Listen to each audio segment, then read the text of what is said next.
I'd like to call this meeting to order. It's the Crystal Council meeting. At this point in time, let's take roll call. Chrissy? Councilmember Deschler. Here. Councilmember Kaiser. Here. Councilmember LaRoche. Here. Councilmember Parsons. Here. Mayor Adams. Here. Councilmember Banks. Here. Councilmember Budashevsky. Here. We have a quorum. All right.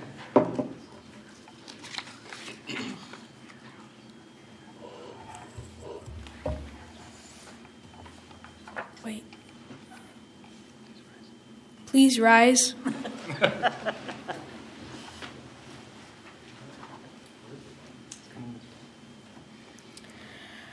Hand over heart. Troop 67, would you please bring the flag?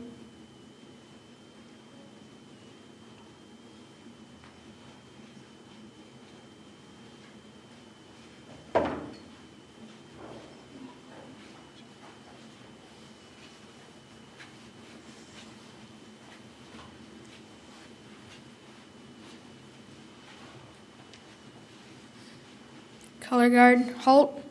Color guard, post the colors.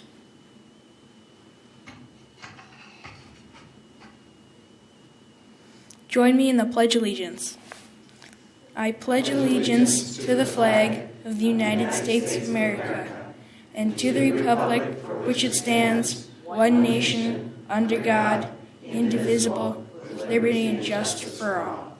2.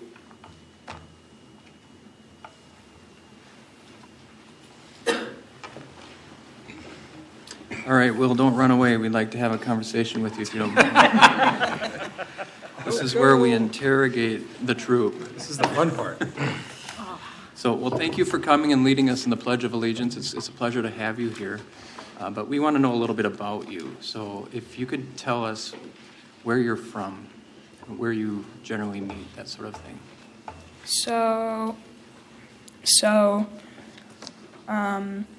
Most of us are from Crystal, but we meet in New Hope. We meet at the Faith Lilac Way. All right, we'll let that go. So, any questions for the troop from the council? Yeah, go ahead, Nancy. Do you have any fundraising events coming up? Yes, we are selling wreaths in about a month at the Olmsteads. Oh, yeah. Oh, nice. Excellent. That's so convenient. All right. Great. Why don't you have someone from your troop send us a note, and we'll announce it at one of our meetings when you're doing that. Okay. That would be Thanks. awesome. Go ahead, Julie. Did you have any certain kind of project you worked on this year as a troop?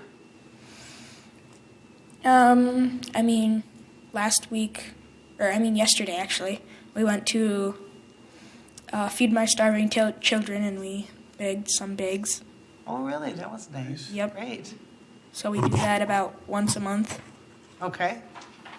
How many You do that once a month? Yep. Okay. Did you know we did that this summer at the Crystal Community Center? Cool. So next year, look for it. It's probably going to happen again, so we'd like to have you join us. That'd be awesome. Mm-hmm. Go ahead, John. Just on average, how many boxes do you put together when you're there? Wasn't it like about 27 last time? Yeah, about 27. Our troop did maybe 5 boxes. Or 5 to 6? Yeah, about 5 to 6, and then 27 with the rest of the people there and stuff. Very nice. Thank Very you. good. Mm-hmm. So who's already working on their Eagle Scout project? Show of hands. Anybody? Nobody yet? The two that were working on Go into the microphone. So. their Eagle projects just aged out about a year ago. Okay. All right. So that's coming up in the future. Mm-hmm. Very Yeah. good. All right. Any other questions? Okay. You may be seated. A reminder, you guys can leave at any time. We do have a long agenda tonight. You're welcome to stay through all of it, or you can leave whenever. Okay?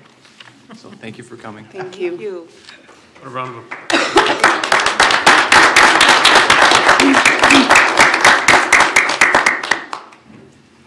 Council, we have before us an agenda. I'm looking for a motion to approve that agenda. Brendan? Make a motion to approve the agenda. All right, thank you. Julie? A second? Thank you. All members in favor, please say aye. Aye. Opposed, say no. All right, the agenda is approved. We have a consent agenda before us, and that is approval of the minutes from the following meetings: the Crystal Council work session from October 2nd and the council meeting from that same date, and approval of a list of license applications submitted by our city clerk to the city council. That list is on file in her office. Approval of the 2020 regular council meeting and work session schedule. Approval of a resolution designating the 2020 polling places in Crystal already. Approval of resolutions to apply Hennepin Youth Sports Grants for Fair School Park and North Lions Park to apply for them. Approval of a special permit to serve beer at Valley Place for the cyclo-cross bike races on Saturday, November 2nd and Sunday, November 3rd, submitted by Andrew Barlage? Good question.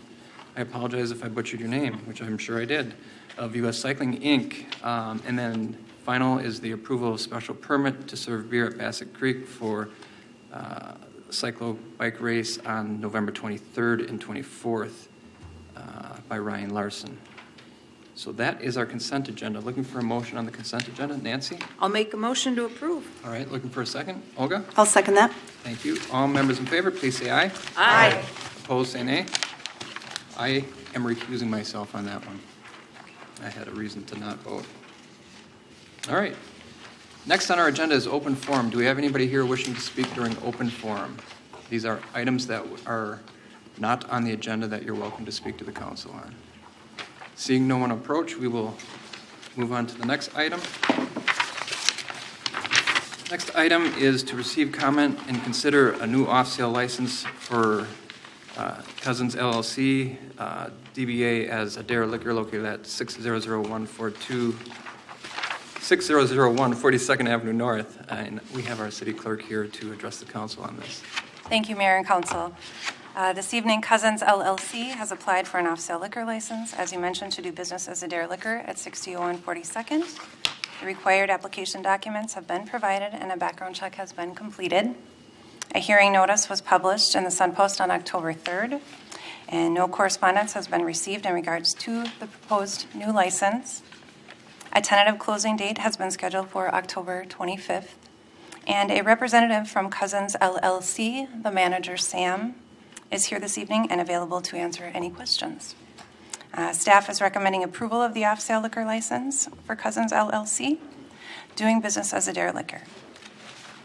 All right. Any questions for Chrissy on this item from council? All right. With that, then, I will open up the public hearing. Is there anybody wishing to give testimony in relationship to this item on the agenda? Looking for any testimony? Seeing no one, I will close the public hearing. We are looking for council action unless you would like to have some dialogue with Sam. Would you guys like that? Yep. Sam, would you be willing to step forward, adjust that microphone so people at home can hear you? Yes. Pull that up closer to your mouth. There you go. Thank you. No problem. Welcome to Crystal, first Thank off. you. We haven't had a vote yet, but we're going to have a little bit of a conversation. Tonight is an interesting night. We have some items on our agenda that relate to compliance of alcohol, and it might be worthwhile for you to hang in for a little bit. Sure. Just to kind of get a flavor of what it looks like. Any questions for Sam? Go ahead, John. Sure. Hi. Hi. Just curious about your experience in terms of the liquor industry and Sure. also involving compliance. Sure. We have 3 locations. One is already in Marshall, Minnesota, one in Beaver Dam, Wisconsin, and one in Illinois, where we are from. And I have been in the retail liquor business for 15 years. The owners are been in retail liquor business for 40 years. So pretty long standing, and we have a pretty good record. Never have any ticket or revoke license or anything like that. So pretty good record and compliance-wise. Go ahead, John. Thank you. And then also, you understand that we do a periodic compliance check of the business, Yes. and so Yes. and we do notify you ahead of time. There isn't any surprises or anything that come with it. So Sure. Yep. I'm No sure problem. that's not exactly true. It's usually not scheduled. True. But we let them know that You know that it's going to happen this Yeah. year. Let's make sure. And Yeah, that's let's put it that fall. way. Yeah. Clarify. So how often? We're not sitting outside on the phone going, okay, we're going to do the compliance check or anything. Yeah. Okay. And then, That's what we didn't want. just for my curiosity, I mean, is that a similar experience that you have with the other existing locations? Yes. Very- Yes. So it is pretty consistent? Very consistent. Yes. Very good. Thank you very much, sir. Thank you. All right. Nancy? And I know the city's brought this up. Are you planning to take one of the free courses that the city Crystal Police offers? The I would compliance? love to do that. Yeah. Yeah. Stephanie, Chief Revering, would you mind? I just wanted to remind everyone. Yep, absolutely. Mayor and council, and is it I'm sorry. Sam. Sam, sorry. Stephanie Revering, Police Chief. We offer for our holders of the liquor license once a year, sometimes twice a year, the training for your staff to come here to the police department, and we will provide that training for you. Okay. It's free of charge. I highly recommend it. I will tell you that, and this may come up later, but unfortunately, this last training that we had here, this past September, we had 0 businesses come to the training. Okay. So that's a little bit of a red flag for us. However, there are larger trainings that are held out there that businesses can attend. Mm-hmm. But obviously, if you attend our training, it might be beneficial for you. Yes, I will. And I will keep in touch with Perfect. her to get Perfect. a scheduling. Nice to meet you. Sure, same here. Thank you. All right. Any other questions for Sam? Nancy, go ahead. I'm just curious, this is kind of a little off subject, but not really. The property that was up for sale, did that include Sweet Taste of Italy too? No. The property, it was just the liquor store? Correct. Okay, thank you. Is your hand up? Okay. Just checking. I didn't want to cut you off or not recognize you. All right. Thank you for stepping forward and having a Thank you. conversation with us, and we are going to move on with business. Looking for a motion on this item? Nancy? Yes, I'll make a motion to approve the off-sale liquor license for Cousins LLC, doing business as Adair Liquor, located at 6001 42nd Avenue North. Thank you, Nancy. John? Second that motion. All right. All members in favor, please say aye. Aye. Opposed, say nay. Motion carries. Congratulations. And welcome to Sam. Crystal. And you too can leave if you would like. Or, well, I just talked to you about staying, so your decision. Excuse me. All right. Next item is receive comment and consider a resolution adopting the assessment rule of 2019 delinquent accounts. We have our financial director here, Jean McGann, to address the council on these matters. Thank you. Each year, we do go through a process where we take a look at all of the various accounts that are delinquent. Now, these delinquent accounts could be utility charges, administration citations, or miscellaneous abatements. Now, this year, we have about $436,000. Most of these are delinquent utility charges. And at the time of the preparation of the agenda, there was only one appeal to the charges that have been presented. So after taking public comment, we do recommend approval of the resolution adopting these assessment rules. And if there's any changes due to appeals, we'll bring the recommended adjustments back to the November 5th meeting. But otherwise, at this point, it stands at the $436,000. Did you say there were no appeals? There's one appeal. There's one. And it's in your packet, Mayor. Okay, thank you. All right, any questions for Jean on this? All right. Anyone else wishing to approach based on their appeal? Looking for anyone for an appeal? All right. No one's here to appeal, so we will move on.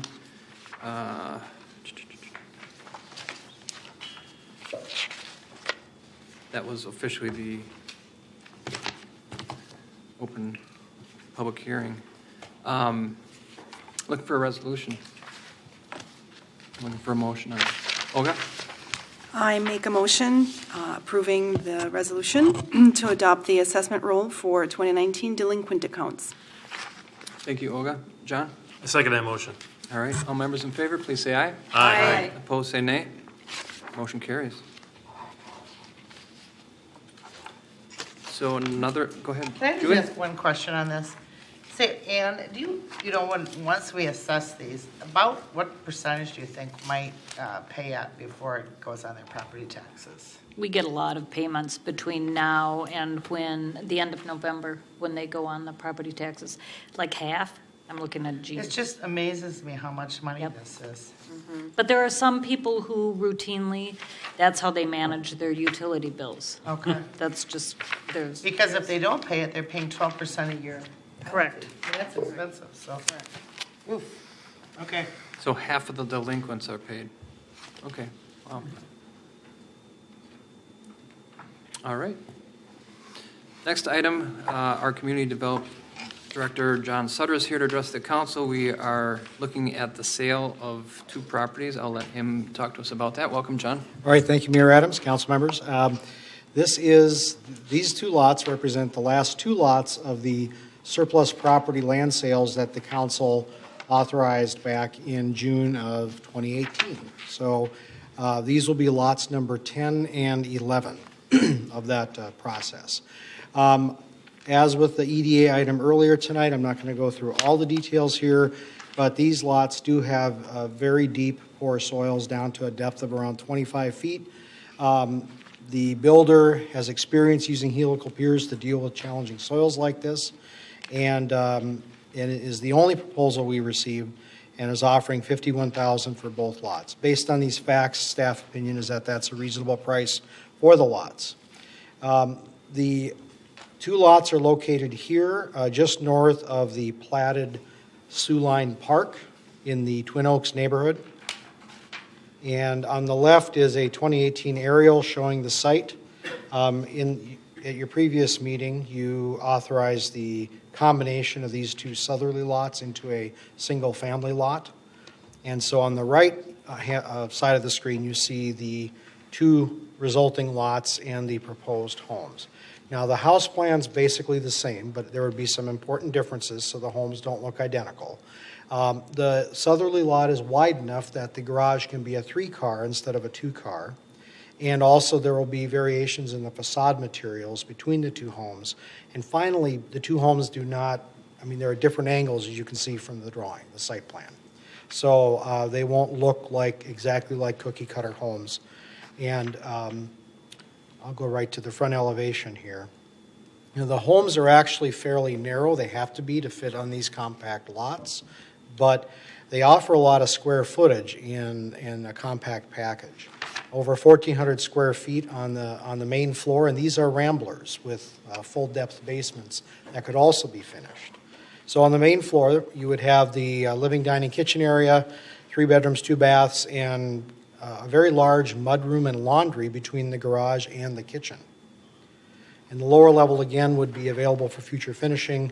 You could actually put 2 bedrooms down there, a bathroom, and then a large family room and storage areas in addition to the mechanical room. So this is a fairly large home, and we believe there are a lot of pluses with the house plan that the builder came up with. So with that, we would ask, after you take testimony, any testimony at the public hearing tonight, that you consider the resolution to authorize the sale of these lots to Ellen Markle Group for a combined price of $51,000.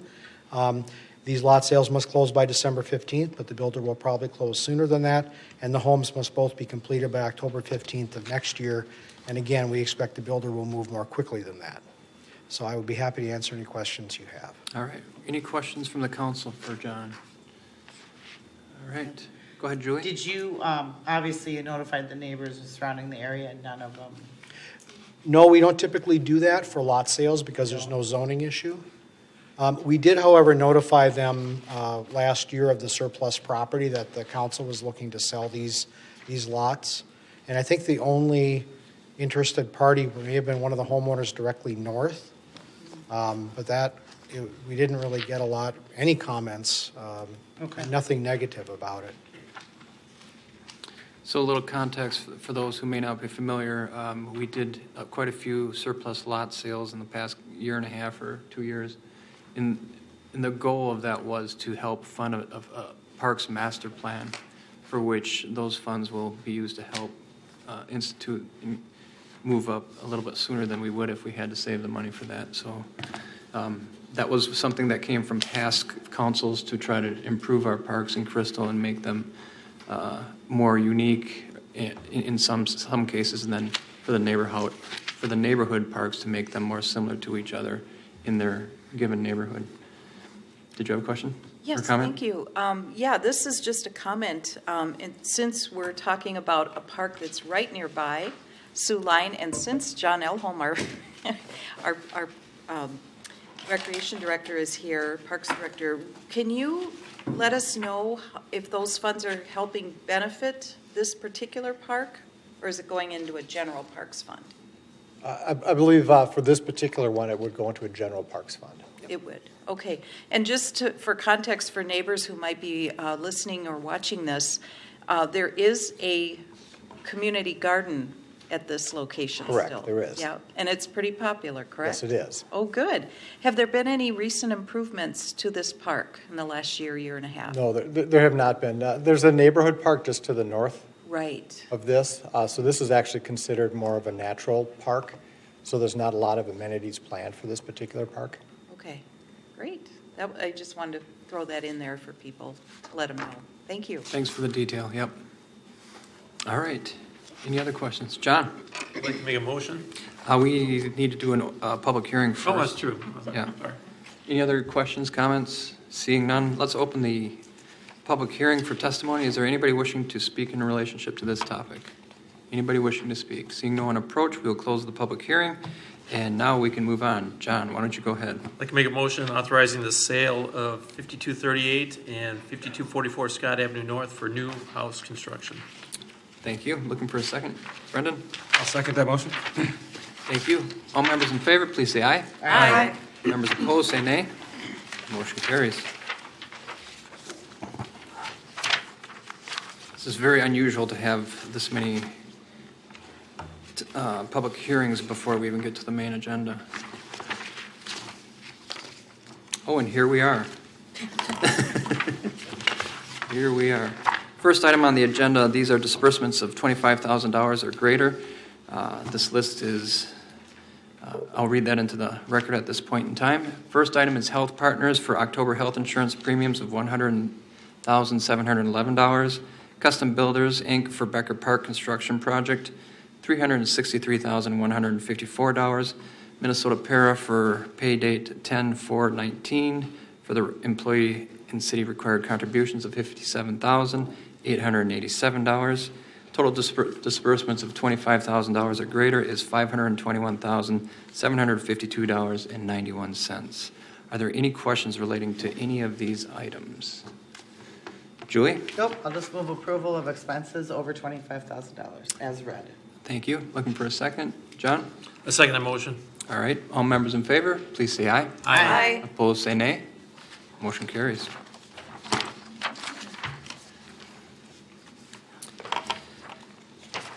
So the council will be considering civil penalties for violations of liquor license regulations by Tremlo LLC, doing business as Crystal Wine and Spirits, located at 4920 West Broadway. We have our city clerk here to address the council, Chrissy Sears, about this item. So welcome, Chrissy. Thank you again, Mayor and Council. As you recall, the Police Department conducts periodic checks of licensed liquor and tobacco establishments to ensure businesses are in compliance with existing ordinance and laws.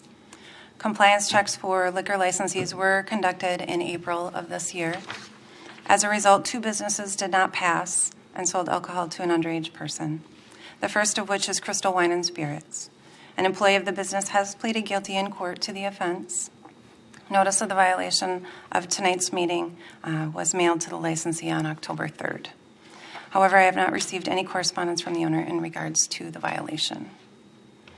This is considered a 3rd violation for this licensee. Previous violations were in 2016. Consistent with the civil penalties schedule established by the council, staff recommends a $2,000 fine and 10-day license suspension. All right. Thank you, Chrissy. Are there any questions for Chrissy related to what she's presented? Go ahead, Brendan. Have we heard from the business owner or anything? No, I have not. And they're not present here tonight? Not to my knowledge, Councilmember Banks. All right. Yeah, Teresa. When were the other violations? The other violations were March 3rd of 2016 and December 23rd of 2016.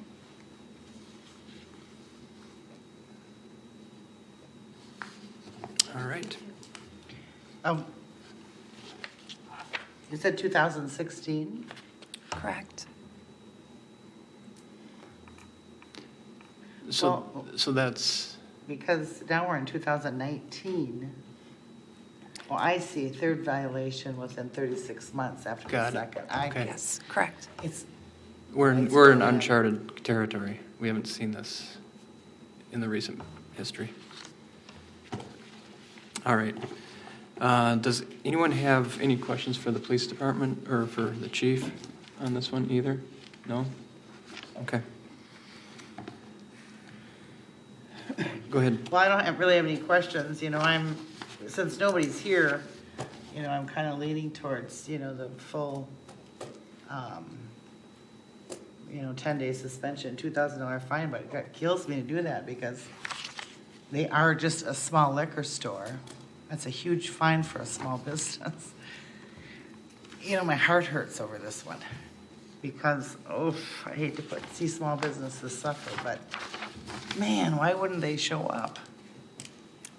I don't know. All right, go ahead, John. Well, I can probably talk a little bit about that. The last time they were here, we gave them a reduced fine and reduced the suspension, and they said it would never happen again. And so I can see that would be a reason why they wouldn't show up for the third time. So they have gotten their opportunity to make hay. Can I ask, All right. what Nancy? was the penalty given? Because I wasn't on council that year.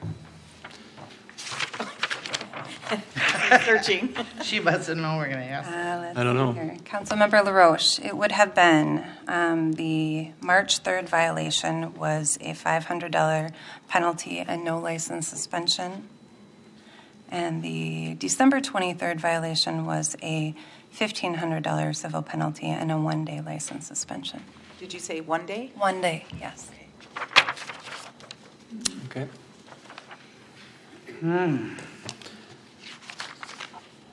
All right. I can make a motion. Go ahead. Hold on. I want to make sure I've covered everything I'm supposed to cover in procedure. We can move to a motion, can't we? Yes, Yeah, Mr. okay. Mayor, you can. Why don't you go ahead, John? Sure. Make a motion that's based on the staff report, including the findings contained therein, and that the other information presented regarding this matter, that a penalty of $2,000 and a license suspension of 10 days be imposed in this case. All right. Looking for a second. Brendan? So moved. All right. Last comments or questions? Seeing none. All members in favor, please say aye. Aye. Opposed, say nay. Motion carries. Next item, we will consider civil penalties for violation of liquor license regarding the license regulations by Buffalo Wild Wings, doing business as Buffalo Wild Wings, located at 5590 West Broadway. Chrissy is here to give us the stats on that. Thank you again, Mayor and Council. The second business that did not pass the alcohol compliance check was Buffalo Wild Wings. An employee of the business also pled guilty in court to the offense. Notice of the violation in tonight's meeting was mailed to the licensee on October 3rd. The city received a written response from Buffalo Wild Wings related to the violation, and you have correspondence in front of you this evening. And this is considered a first liquor violation for this licensee. There are representatives here from Buffalo Wild Wings to speak to the council. All right, thank you. Are there any questions for the police or for staff in regards from the council? Seeing none, I guess we'd ask them to step forward. Representatives could step forward, please.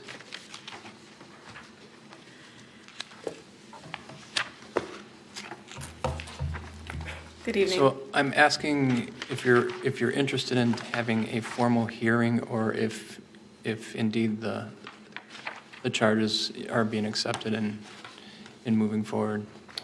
We are accepting that this violation took place. We would just request that we have the opportunity to present some mitigation to the council this evening. Okay, absolutely. So no public hearing, or what? Yep. So, all right, why don't you go ahead and present? All right, thank you. So my name is Megan Coonsey. I'm an attorney here on behalf of Buffalo Wild Wings, and I do have employees from the specific restaurant, Scott McCabe and Ryan Shabilsky, who can answer any specific questions if you have those. But otherwise, we did provide the written submission on Monday. I believe that's in your packet, and I'm happy to summarize that for the council, because I'm guessing that you may not have had the opportunity to review that prior to this evening. I'm not sure whether they did or not. We tried to get it to them as soon as we could, so why don't you do a quick Sure. summary? Certainly. So the main thing I guess I would point out is the employee who was involved in this incident has been terminated. She is no longer with Buffalo Wild Wings. Buffalo Wild Wings maintains a strong commitment to ensuring that responsible alcohol beverage service is one of the priorities of the restaurant. All employees of Buffalo Wild Wings who will be serving alcoholic beverages have to complete a responsible alcohol service class as well as a exam prior to commencing their employment with Buffalo Wild Wings. That program is called Safe Serve and is put on by the National Restaurant Association. They must receive a score of at least 80% on that exam prior to commencing their employment with the restaurant. And they must retake that training and repass that assessment every 3 years. So they do maintain continued training throughout the time that individuals are employed with Buffalo Wild Wings. In addition to that, they do hold at least weekly meetings with all team members who serve alcoholic beverages, sometimes more frequently if there are game day events such as high-profile football games, baseball games, hockey games, other sporting events, in which they talk about, how do you recognize the signs of individuals who have been overserved? What are the things you need to look for on IDs to determine if they are fake identification? They review the date of service, meaning the earliest possible birth date somebody could have in order to be 21 and be served alcohol. And they do hold those, like I said, on at least a weekly basis, but more frequently if there are high-profile sporting events. They also conduct internal third-party audits as well as internal assessments. Those do include, they had a company from the BARS program that conducted internal audits up until this year, 2019, when they brought that program internally.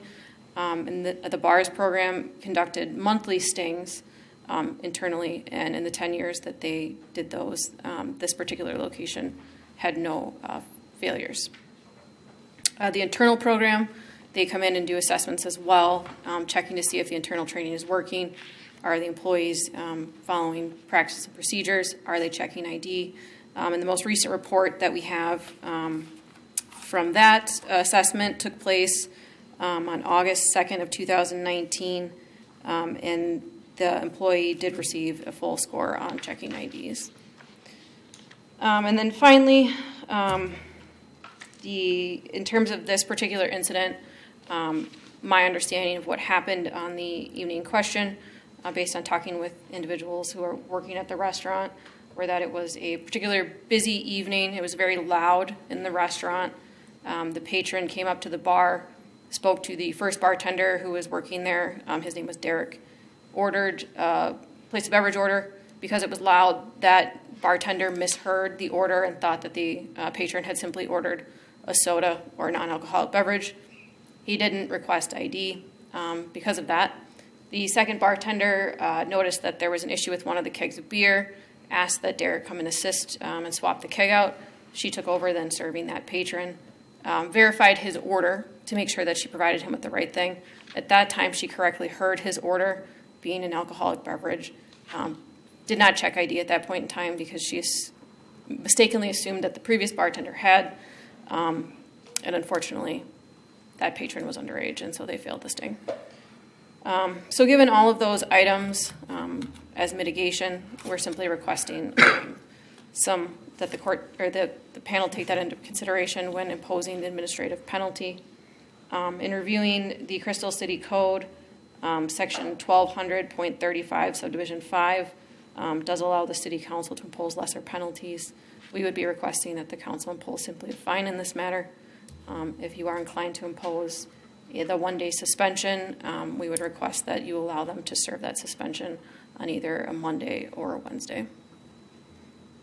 All right, thank you.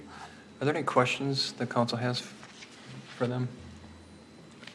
I have a question. Yeah, go ahead, John. So I think when I heard you say when you did your own internal assessment, the particular employee got a low score on the, or High score. High score. High score. Okay. I apologize. And it was not the particular, that the employee that was the subject of this incident was no longer with the restaurant. It was just the bartender that was working at the time. The maximum score they could receive was a 15 on that section, and they received a 15. Okay. So my question is, when you're checking, are you doing a manual check or are you using machine to assist? We're doing a manual check. Okay. All right. Anything else, John? And then can I talk about what previously had happened 2 years ago, the previous violation, or is that, you can't, okay, all right. I guess I have no further comments. Okay. Nancy?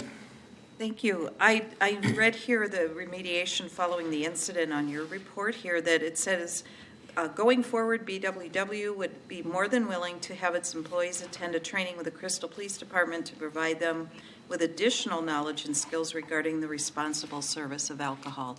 I'm very happy to hear that. I'm also impressed with the very comprehensive procedure that you showed us as well. So that's very encouraging, and I appreciate that. And the circumstance seems very unlikely, not unlikely, but just not something that would happen frequently. It just was a timing and that too. So I appreciate the details of that incident. All right. John, go ahead. And then can we pick the day that they would serve the suspension such as they recommend? Yes. Mr. Mayor, yes. Yes, absolutely. Okay. All right. Brendan? I do have a question, but it's actually, it would be for Chief. Is that out of order? That's fine. Let's get all our questions answered. Okay. Are you aware of any other, any frequent calls for service or any related DWIs or PIs where this is the establishment where they were drinking? That's a great question that I don't have the answer to. We do have calls for service at Buffalo Wild Wings. I can't stand up here and tell you how many in the last year without actually researching it. We do get called up there. Not frequent, but we do get called. And then comparing to other establishments in the area, do you have any? I was just thinking of context and comparing to other establishments, because I know you get calls at other Crystal establishments as well. Yep, go ahead. We do. To be just very honest with you, without having any of that data in front of me, we're going to get called to any establishment that serves alcohol. Right. No matter what. Buffalo Wild Wings has a great management, and I know this by working with them. However, things happen, mistakes happen, and on this particular day, a major mistake happened. So. Yeah, and I'd like to keep things kind of relevant to the specific case here. Yeah, no, and I think that you answered my question. Basically, I want to know that they're not a problem child, I guess, if you will. That's the thing. If that's the thing. Right, they're not, where we're having issues with the establishment. Other than what would be expected, I guess, if you will. Well, I consider this a problem. I'll just be blatantly honest with you. This is a problem. With that said, it's also a mistake that can be corrected, and I think has been corrected. Okay. But as far as overall, is Buffalo Wild Wings a major problem for the police department? No, it's not. Thank you. Mm-hmm. Thank you, Chief. Any more questions for them? All right. Anything more you want to say at this point? All right. Thank you for coming. Thank you for stepping forward and speaking with us. We appreciate that more than you know. At this point in time, it's time for us to have conversation as a council and figure out what we would like to do. In the last 7 years, we've generally settled at something lower on a first violation. That's kind of been our history. Doesn't mean it has to be that way now. I personally am supporting something that is kind of traditional with what's been happening in the past, and that would be a fine of $500. I'd like to stay the suspension. And that's what I'd like to do. Is there any comments relating to that? I'm sorry, you said you want to... Stay the suspension. Stay the suspension? Yes. You wanted to reduce the fine to 500, yep. Nancy? Just for the record, I would be willing to keep the penalty at the recommended $750 without a suspension. Okay. Anybody else? John? I feel that our penalty is fair, and this is a partnership with this business, and they need to follow this ordinance to the T, and I think that when we start watering down the penalties, that's when we start seeing repeats. When we just dealt with one who's the third violation. I just think that once we start going down this road, we end up creating a bigger problem. Yeah, I do recall when we compare the third violation that there were no graces given. So I think that kind of takes that into account. Brendan? I would agree with Nancy, and I just want with the purposes of, because of all the mitigation factors in place, that I would be willing to go deviate from our set thing to the 750 and stay the suspension. Yeah, and I think in the past when we had these conversations, that is what actually brought us to reduce as well. So, but it's just a difference of opinion. I understand that. Olga? I'm ready to make a motion if... Yep, go ahead. Okay. Can I just say something too? Sure. In this instance, I have to recuse. I can't vote on this one, so. Recuse yourself. Yes, recuse myself. And then you'll abstain when the vote comes? Yes. Awesome. All right, go ahead, Olga. I make a motion for a financial penalty of $750 without a license suspension. All right. Looking for a second on that, Nancy? I'll second. All right. All members in favor, please say aye. Aye. Opposed, say nay. Nay.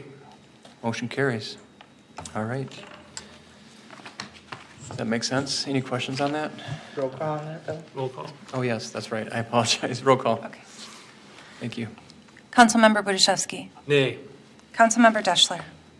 I didn't vote. Oh, abstain. Councilmember Kaiser. Aye. Councilmember LaRoche. Aye. Councilmember Parsons. Aye. Mayor Adams. Aye. Councilmember Banks. Aye. Motion carries. All right, thank you. All right.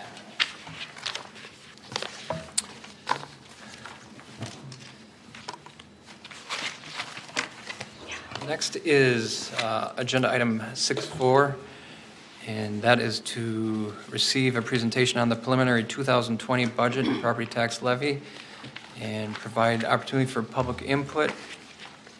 And our financial director here is here to address the council. Good evening. This evening, we're going to talk about the 2020 general fund budget. The council has been working very diligently on this budget. In last year, for the very first time, we had developed a 2019-2020 budget. So operating off of a two-year budget is a very strategic in thought. And as that budget, as well as the modifications to the 2020 budget were refined, of course, we were going strictly with what the council goals are: to create a thriving business community, develop fiscally sound financial policies and practices, communicate those policies to the community, create strong neighborhoods, and build inclusive communities so all feel welcome.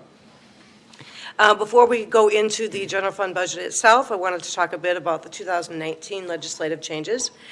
For 2020, there are no levy limits. The local government aid, or LGA, allotment will remain stable for 2020. There are some new regulations that specify that the 5% retainage held on contracts must be paid out within 60 days of substantial completion. There are some limited exceptions that go along with that. And effective July 1 of 2019, employees returning from work after discharge from military service may be eligible to purchase additional service credits for PERA. To talk about the general fund a bit, the graphic that is displayed there is really representing information 2017 through the 2020 proposed budget. If you look at the very first column called taxes and assessments, you'll see that that is the primary support for the general fund. Intergovernmental revenue includes things such as a portion of local government aid. It also includes different state grants, police aid, things of that nature.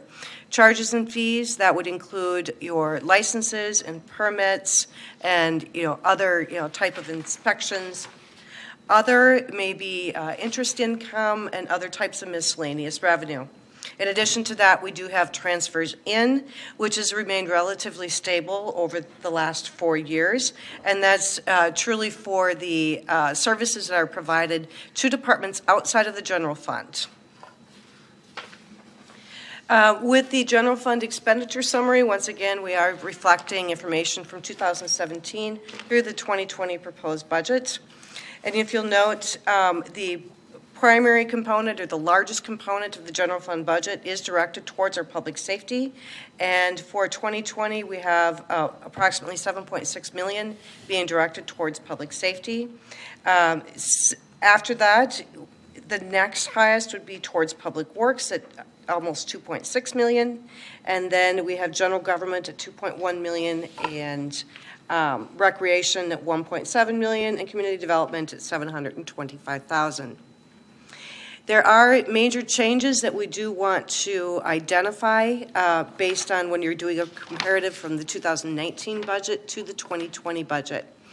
We do have an increased property tax projection of $680,000. There's a reduction from a 3-year COPS grant. 2019 was the last year of that grant, and so there's a reduction in revenue of $120,000, as well as a deed grant for cadets. 2019 was the last year for that grant as well. Police and fire pension aid, we have an increase in revenue of $17,000. However, that is a complete pass-through, and so you'll also see an expense of that $17,000 as well. Our community center and recreation have increased revenue from various programs of about $42,000. And we have an increase in pawn shop transaction fees, and the pool is generating an additional $6,100 in revenue. So in overall, we have about a $620,000 increase in revenue for the general fund in 2020. As you would expect, the 2020 expenditure budget primarily is composed of wages and benefits in order to provide the services for the city. So the increase in wages and benefits for 2020 is projected at $445,000. Election staffing, that is a huge impact to the 2020 budget, as there are 3 elections, which will require about $114,000 in staffing levels. There are some reductions based on professional services and service contracts, and so those reductions total about $50,000. There's an increase directed towards West Metro Fire District for essentially the general operations, and then there's some other inflationary miscellaneous increases of $50,000. So as we think about all of those changes, we need to take a look at how that impacts our overall levy. Now, as the 19 and 20 budgets were being put together, one of the major focuses of the City Council was to be planning strategically, looking at the long-term needs of the city. Therefore, as we look at the overall levy for the 2020 budget, we are directing a significant amount of the increase towards capital. Now, before I talk about the capital component, I do want to mention that the preliminary levy was initially designated as $13.3 billion. However, that levy will be reduced by $299,000 prior to the final levy certification. And what that means is that homeowners will see a little larger increase than what will be on their actual property tax statement. And in just a minute, I will talk about those specific dollar amounts.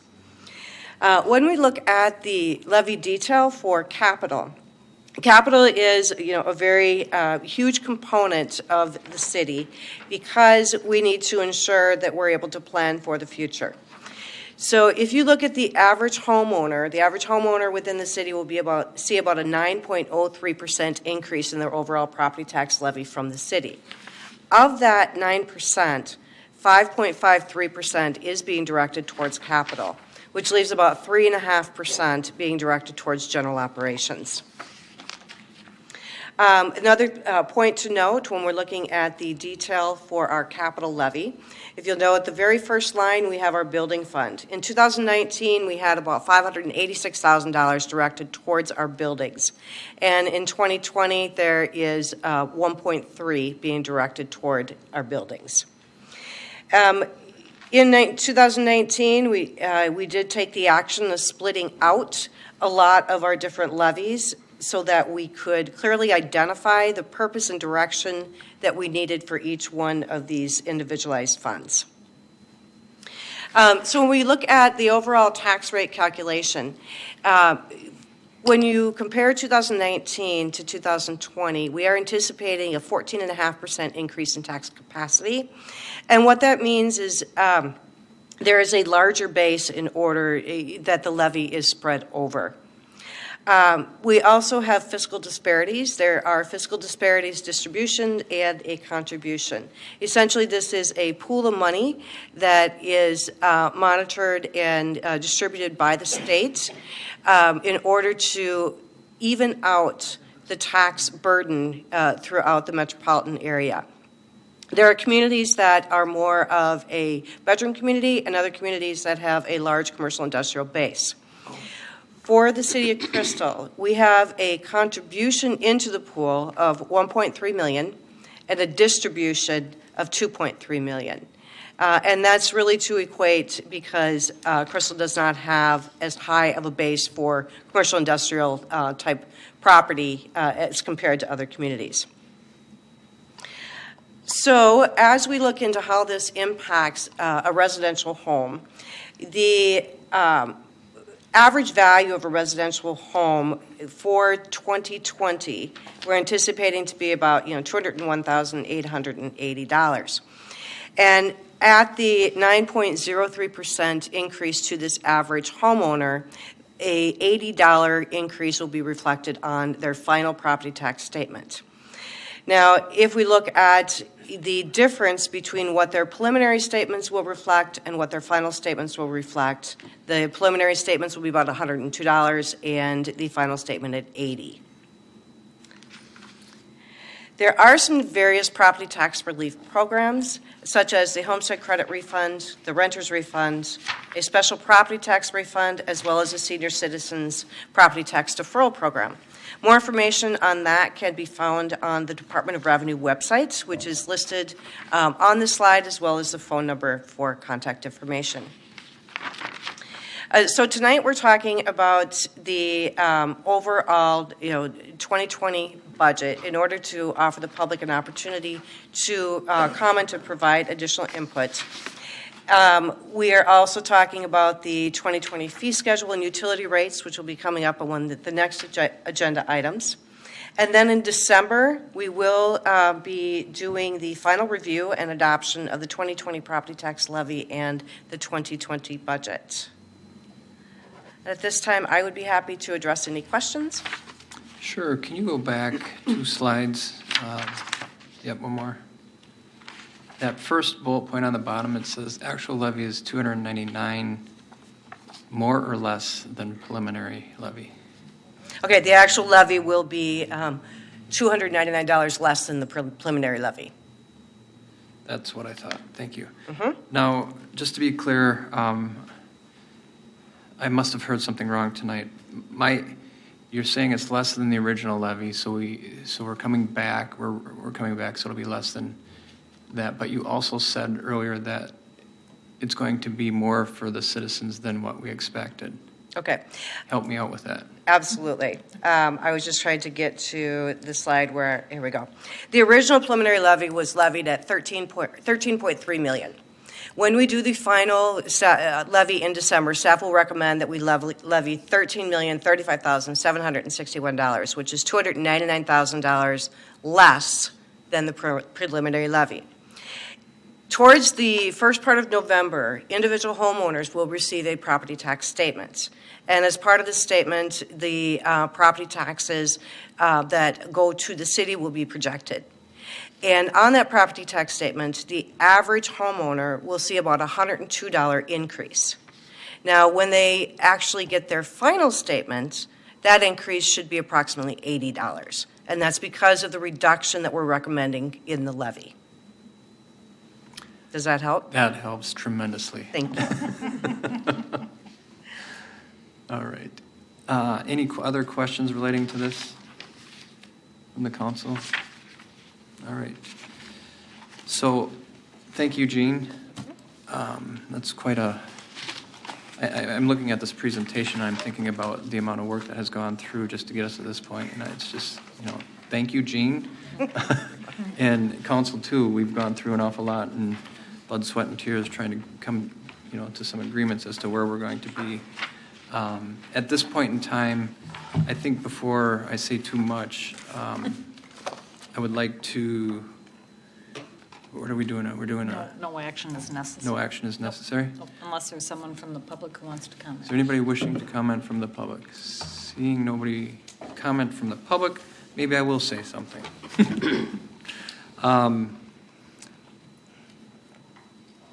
The 2-year budget that we are now in that cycle, this is the first time we've gone through it.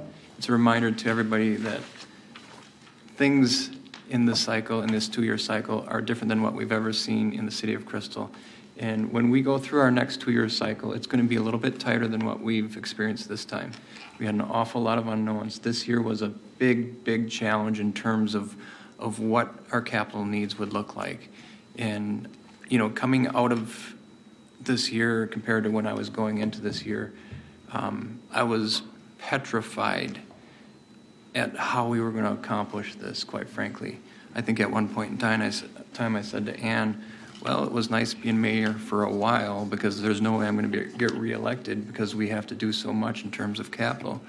But through this process and through, I think, what staff has done and what has happened in some of the decisions we've made as a council in the last couple of years, we're not going to see the huge increases in tax levy like I expected we would.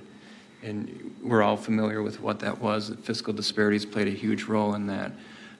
So it's just a reminder that if we don't try to do something in one way, it might just miss us. So I think we've been very conscientious in how we've done that. But there's also a reminder that I want everybody on the council to be aware of, as well as the citizens. We got about halfway to where we needed to get. We had assessments, which is, we cut those, and I think it was 2014, 15, somewhere in there. And what that actually was kind of a secret, I call it a secret tax cut of about $60 million in terms of today's dollars. And that wasn't ever intended to be a $60 million tax cut. We still need to appropriate different funds, whether it be fiscal disparities, whether it be LGA, or whether it actually be increase in levies to come up and make up for what at the time was $43 million, but in today's dollars it's $60 million. So I couldn't be more happy that we're not going to have to raise the levy to accommodate that $60 million. And it's going to take some work and it's going to take some courage from this council to continue to take bites out of that over time. And I look forward to hopefully being a part of that. So that's kind of the process that you've seen us go through, or that maybe you haven't seen us go through. And I think it's important that everybody's aware of where we've gone and where we've come. So with that, I'm going to move on to the next agenda item, which again is Jean addressing the council, and she's going to talk about the fee schedule. Before you tonight, you have the 2020 fee schedule. Now, this 2020 fee schedule was went through in a very detailed fashion as the 2019 and 2020 budget was developed. So as you review the 2020 fee schedule, the only modifications that have been made are reflecting state law or code changes, increasing the state water testing fee, which is a pass-through, and so that was something that needed to be increased. There are some resolutions, referencing resolutions for civil penalties for alcohol, tobacco, pawn shop, and secondhand good license violations. There's a deletion of a fee for homestead abatements, as we are not allowed to charge for this process. There was some clarification, simplification of language, just describing fees, and the 2020 utility rates based on the 2018 utility rate study are reflected within the overall fee schedule. If there's any questions, I would be happy to address them. Otherwise, you have the 2020 fee schedule in front of you. All right, thank you, Jean. Are there any questions from the council? Julie, go ahead. Are those, just for the viewing public, are those fee schedules posted online? They will be after you approve them. Okay. Yes. All right. All right. No other questions? This one, we're looking for some action. Is there anybody wishing to make? Nancy? I will make a motion to approve the 2020 fee schedule appendix, is this 4? 4. Of the city code, including 2020 utility rates. Been a while since I read Roman numerals. I know, All right? Awesome. Olga? I'll second that. Thank you. All members in favor, please say aye. Aye. Opposed, say nay. Motion carries. All right. Next is Jean with our financial long-term plan. All right, this evening we are asking that the City Council accept the long-term plan. The long-term plan has been a culmination of efforts of everyone. Staff, City Council, there's been countless study sessions, work sessions to walk through different scenarios and to spend the time to strategically plan out what the city's future looks like. Recognizing this long-term plan will be updated. It is a living, working, breathing document that we will need to continue to monitor. It does serve as almost as a playbook so that we have the direction for where the City Council has decided that we are going. It is a comprehensive document that identifies areas within parks, streets, buildings, fleet, IT, all the various areas, including all of our utility infrastructure. As refinements are made and as additional information becomes available, this plan will be updated. So there's definitely work to do. However, we feel as though this is a comprehensive document that can be used for the benefit of the city, and we would, request that the City Council accept the report. Thank you, Jean. Any questions for Jean on this report? Go ahead, Julie. No, but once again, will this be online or will copies of this be available for public viewing if they wish to come and read it? Yeah, I think it'll be available for public viewing. It's a lot of little numbers. I know it is, but just in case. Yeah, If absolutely. we don't, go into, line by line detail tonight, Absolutely. I want people to know Absolutely. that they are more than welcome to come and review it. Mhm. Takes a special person to read that. Yeah. There's a lot of detail. There's a lot of detail. All right. Nancy? Just a comment to, again, thank you, Jean and staff and council for all working together to put this together. I know we've got a lot of hard work ahead of us, but to have a blueprint this comprehensive is just immensely helpful. Thank you. You're welcome. Thank you. All right. Looking for some action on this. Julie? I'll make a motion to consider acceptance of the 2020 financial long-term plan. Thank you, Julie. Looking for a second. Brendan? So moved. All members in favor, please say aye. Aye. Opposed, say nay. Motion carries. You can't leave yet. Nope. So next is 2008A and 2009A bonds, considering a partial call on them. What does that mean? All right. Back in 2008 and 2009, there were general obligation bonds that were issued for improvements within the city. As with these bond issues, there are special assessments that are repaying these bond issues. At times, there can be, people prepay special assessments. Now, when I look at these bonds and you look at the areas that I'm saying, we should consider calling a portion of these bonds, the interest rate being paid on these is about 4 to 4.5%. If you look at the investment rate of the city, it's between 1.5% and 2%.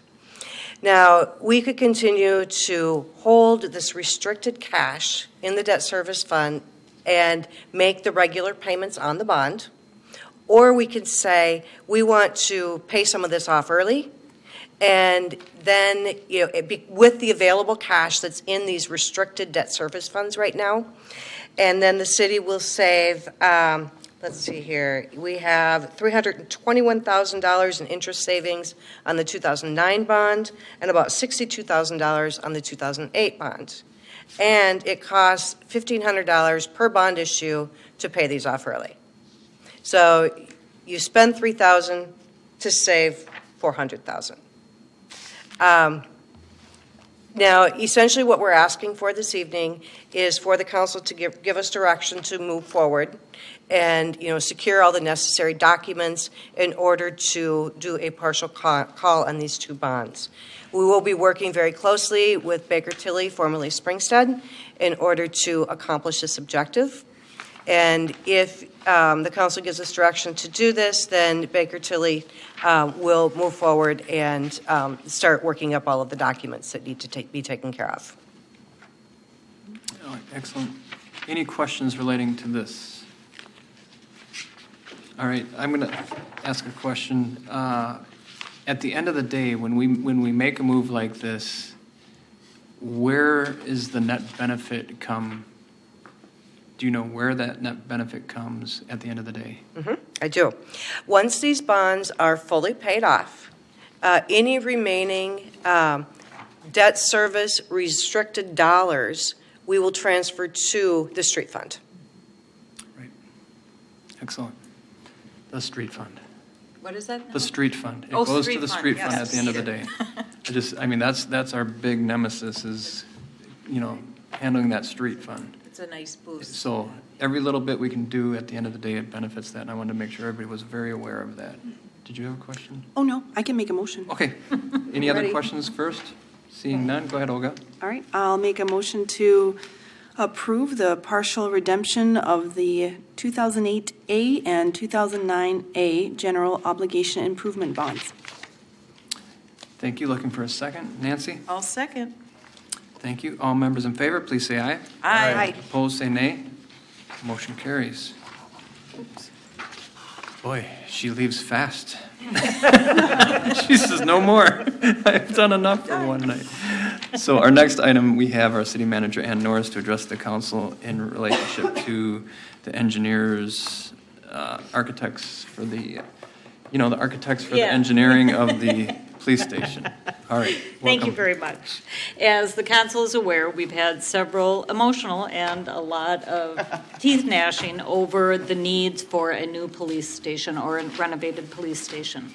We have a lot of operational, inefficient issues with the police department, not the staffing, the way the building is designed. We also have a lot of safety issues and some liability issues with how we track evidence storage and our armory. And during the work session, as both the mayor and Jean recognized, we had a little bit of good luck and a lot of skill in our finance director. And the council determined that it did make sense and we could do a new police station on this site within our building fund. So we have been working with Wold Architects and Engineering on sort of the general concept for a police station. And before we go any further, it's time to really formally execute an agreement with Wold for the project from design through construction. So we'll go through that. And Melissa Stein is here of Wold if the council has any questions for her. But the fees for the architectural design and construction management services are built into the building fund, so we are, of course, recommending approval of authorizing execution of the agreement. All right. Thank you, Ann. Any questions for Ann at this point? All right. So are we going to see Melissa throughout the duration of this project? I would guess, and I don't want to put words in Melissa's mouth, but I would assume it'll be Melissa and Joel coming back to you. All right. Because there will be several points through the process that the council will have to make some decisions along the way. Melissa, would you be willing to step forward? We'd like to at least put you on camera so people know who you are, and we can start calling you by name. Melissa. Yeah. You can call me Mel if you want. No. Okay, You start nicknaming. These are good to know. Good to know. Yeah, I've been working with Ann and the chief and Kim on working on the pre-design. We've met with you guys, I think, once before. Yep, I will be here through the duration, myself and Joel, and then we have a number of team members that will come in throughout it as well. We have in-house engineering as well, and so everything's kind of integrated into that design process. Excellent. Yeah, I look forward to Chief taking the lead on those needs. You know, it's one of those things that I don't want to get in the weeds on this one. So we're relying on the professionals here, you guys and the chief, to have that relationship. So thank you. Any other questions for Melissa or Mel? Nancy? Yeah, just a quick comment. I'm excited to work with you, and also we took a couple of road trips to see some other police departments. So I just wanted to put that in. Thank you, Chief Revering, and for coordinating that. We saw Richfield and we saw New Hope. Got some ideas on cool things and not so cool things. So, but I did have a question, and maybe this relates to the next item, but if there are things that shave that initial cost of the building construction, that will be addressed, right? I mean, I know this is regarding just hiring you and working with you for that, but as the project moves forward and we see some ways to cut costs or some things that lowers that initial bill for the building. Of course. Thank you. There was some language in there that it sounded like it was like a fixed fee, you know, and it's probably the way I interpreted it. So I just wanted to mention that before I forget. Right. Thank you. You know, we've been through a fairly recent building project here, and it was highly charged politically. Yeah. And when we went through that process, we did see incremental increases, and we're really not wanting to see that, you know, from a council perspective. And I think you're well aware of that too, having talked with staff enough. We really need these numbers to kind of stick and stay.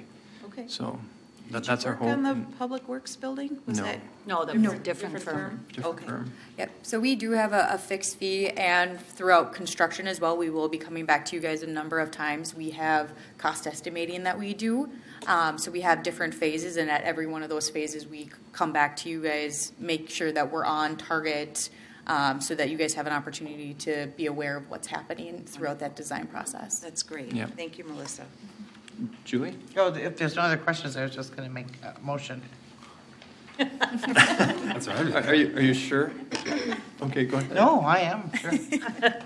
Brendan's pouting over here. What, did you want to say something? No, I was going to make the motion. Waiting to make the motion, but you got it. You know, go ahead. You're fine. You guys, it's the appropriate two people to fight this one out. I'm going to call on you, Julie. Well, you actually were the police officer. I just went to school for it. Yeah, that's fine. That's fine. All right, I'll make a motion for this time. Authorizing execution of an agreement for architectural design and construction management services with Wold Architects and Engineers for our new police station building. All right, thank you, Julie. Brendan? I second that motion. All right, thank you. All members in favor, please say aye. Aye. Opposed, say nay. Motion carries. All right, this is the beginning. Here we go. Thank you. Yay. Congratulations to you It's and happening. to the chief and to the police, and this is exciting. Now the real deal. John's expecting. Just getting ready. That was quick. He's coming up for park benches. Park benches. John, why don't you take it away on park benches? Good evening, Mr. Mayor, council members. I'm here once again to talk about Becker Park. Haven't been here in a little while, but Becker Park is coming along very nicely. Where we're at right now is we're getting towards the end of the construction. There is a bit to do yet. But the sidewalks at the park, including the pads for the park benches, have all been installed. It's now our turn as a city to go ahead and purchase the benches that will get mounted on those pads. And then this winter, our staff is planning to assemble the benches and then install them in the spring. So much of the project will be done this winter, but there will be things remaining left for next spring. So just a look at where all these benches are. They're scattered around the park, a lot of them around the play container, around the interactive fountain, and then around the performance area. So it sounds like a lot of benches, but there is room to add more in the future if that becomes necessary. The bench we're looking at is a very heavy-duty bench. It's used in high-use parks in St. Paul, Minneapolis, Duluth, and other places. If you go to Rice Park in St. Paul or some of the parks in Minneapolis, you'll see it. I happened to be in Duluth last weekend and saw this park bench down at Canal Park and took a picture of it. So anyway, but it's a very heavy-duty bench. We can purchase them on state contract through Flagship Recreation. The cost for the 25 benches is $29,835, and the funds are part of the project cost. So the request here this evening is to approve a resolution entering into an agreement with Flagship Recreation for the purchase of 25 benches in the amount of $29,835. All right, thank you, John. Are there any questions for John? Go ahead with question. Julie? You know, like at the state fair, people, like families in memory can buy a bench and then have a little sign on it, saying this bench is in memory of such and such. Have you ever thought about that? I wonder Right. We actually have on our website a bench donation program. Oh, okay. And so what we're trying to do with this project is get benches out there as a starting point. Okay. There's plenty of opportunity if people Going want to forward, donate a bench. There's a lot of different places to put them. And what we would do is buy the bench, and then we would put a concrete pad under them. And so the cost is a little bit more than just the cost of the bench. It would be in the several $1,000s. But yeah, that opportunity is available. Okay, so there would be a little plaque on Yes. the bench that. And the same bench can be used and make a version that's got a little spot to put a plaque. Okay. Very good. That was kind of a nice idea that the state fair did that this year. So. Brendan, you got a question? Yep. What's the rough lifespan? These particular benches last a long time. So I don't know what the lifespan is. I would assume 10, 20, possibly even longer. I'm guessing they'd outlive me. They're cast, aren't they? Yeah, the ends are cast iron and the slats are steel. Okay. Just one bench weighs 300 pounds. So it's not a bench you'd buy for your backyard. All right. Any other questions? I have a comment. Can we go back to the Oh, slide? I with the skipped photo that of part, didn't I? I'm sorry. Yes, it's hard to tell on this photo, but there's a little bit of customizing. It's very subtle. But we thought, I was at the liaison for the Park and Rec Commission, and we discussed that, and everyone on the commission, I think, was unanimous that we'd like to include that. So, Right. Being the ends are cast iron, they can put some words into the casting before they cast it. So we can put City of Crystal in the casting on the ends. It comes out to be about $6 a bench to do that. All right. So. All right, Nancy, or did you have a question, Therese? I do. They're made of steel. Do they get hot? Do they get too hot to sit on in the summer? If on a hot sunny day they could get hot. The vast majority of these benches that I've seen are black, or dark gray or similar. Okay, just was curious. Thank you. But really, any bench will get hot. Any steel item out there will get hot. You have to sit on them to cool them off. and thankfully they're slatted, so there's a little bit of air coming Right. through. Yeah. All right, Nancy? Well, if no one else has a comment, I would love to make a resolution in support of purchasing benches for Becker Park. All right, thanks for the motion. Looking for a second. Olga? I'll second that. Thank you. All members in favor, please say aye. Aye. Opposed, say nay. Motion carries. Thank you. Oh, thank you. So Mark is here. So what do you think about Jean taking all that time? I think she's trying to emulate you. take offense to that. I try to go quickly. Well, no, it's just had a lot to say. You have a lot to say. That's professionalism. Yes, we're going to be short and to the point. Tonight we are, yes. That's the goal here. So, this is Mark Ray, our Public Works Director. Welcome, Mark. Good evening. Here we go. The feasibility report was completed for Area A, which is kind of the area around Neal School and south of Bass Creek Park, as well as a little portion of Winnetka Heights. We discussed it at the work session last week. Based on the findings and funding available, as noted in the long-term plan, 2 blocks are recommended for reconstruction in 2020. This is Kentucky between Medicine Lake Road and 30th, and Jersey from 30 to 32nd. We did receive a proposal from SCH for all professional services from design all the way through construction completion. It's a not-to-exceed cost of just under $275,000. The general schedule for items for this project, council will consider the agreement tonight. We'll have an open house in November, another open house in January. Council will approve the plans and order the ad for bid in February of 2020.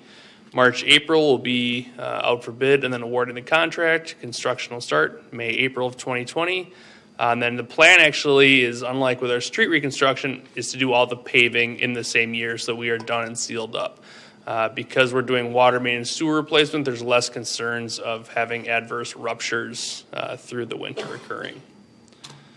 Sources of funding for this project are the Water Utility Fund, Sanitary Sewer Utility Fund, Stormwater Utility Fund, and the Street Maintenance Fund.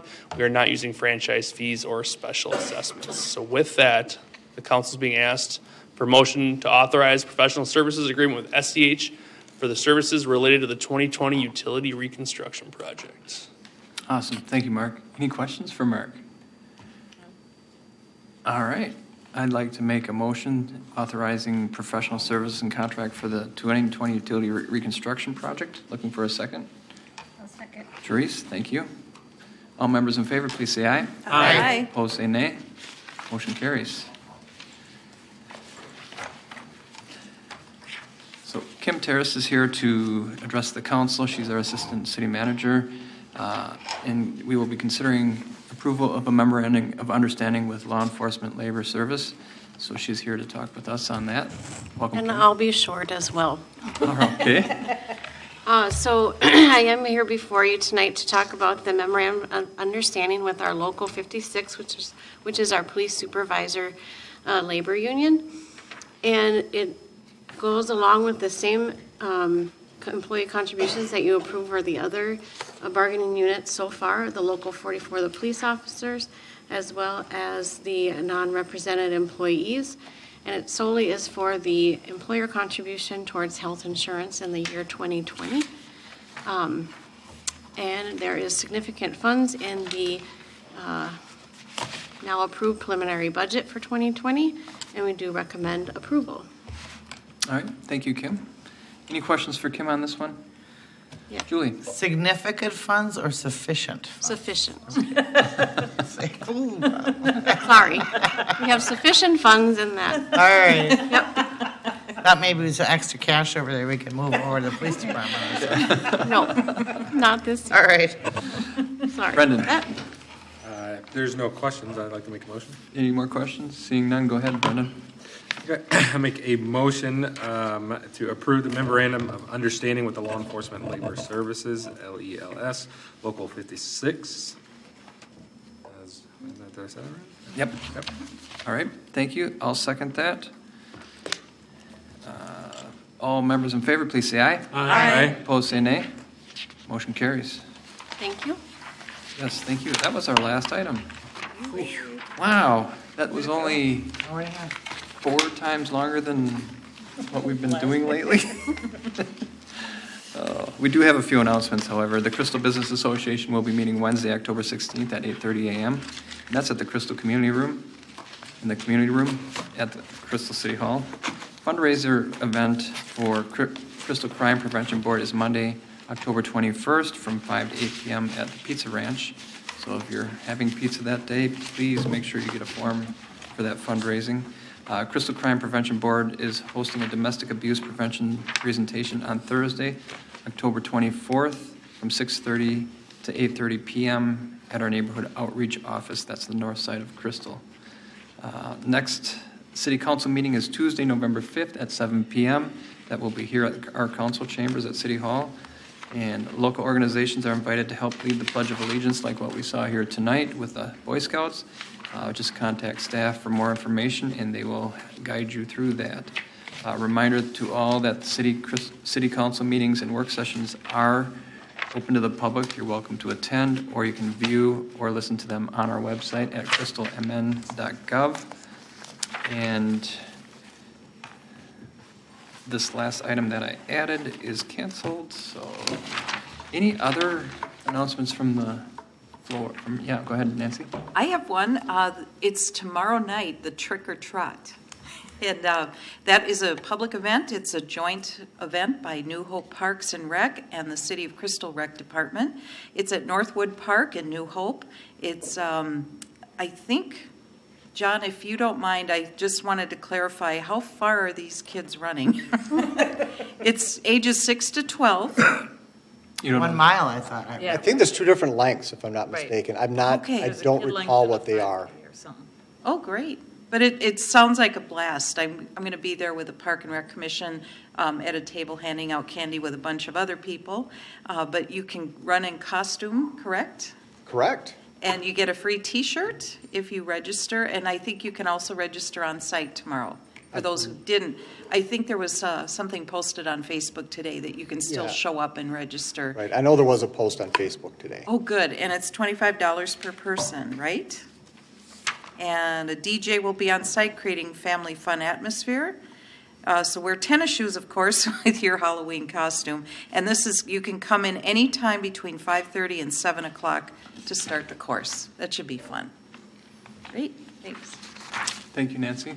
Thank you, John. All right, anything else?